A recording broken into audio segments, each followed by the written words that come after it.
मी एक गोष्ट दादा पहिल्या दिवशीपासून म्हणतो, ज्या दिवशी आमच्या ग्रामपंचायतच्या सरपंचापासून कोणत्याही पक्षाचा, संघटनेचा नेता, पुढारी, आजी माझे आमदार, खासदार, मंत्री, एवढी सगळे जास्त नाही, एवढी सुद्धा हे सगळे ज्या दिवशी एकत्र आले त्या दिवशी प्रश्न सुटतो.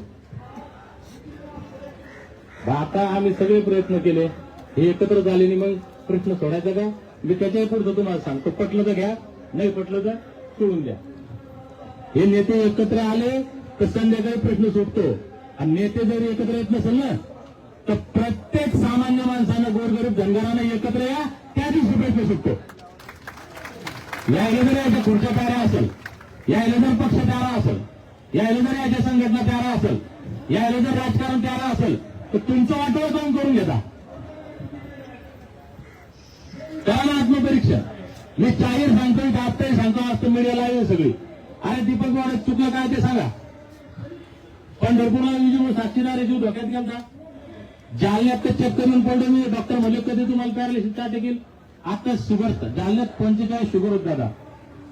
आणि जेव्हा म्हणतो ना, नाट येऊन ना बोलतो ना, अरे ये उपोषण कर आणि तू 40 शुगर करून दाखव, फक्त जे म्हणलं ती शर्यत व्हायला काय मजा वाटते का?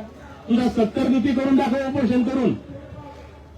माझा 70 BP होता, 45 शुगर होती.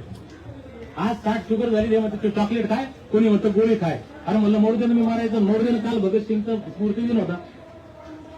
एखादा दीपक बोर्डाला 1000 जन्माला येतील, एरी मारणार जन कधीतरी मारायचं. ज्यारे जन्माला आला तर समाजासाठी काहीतरी करा, मारा.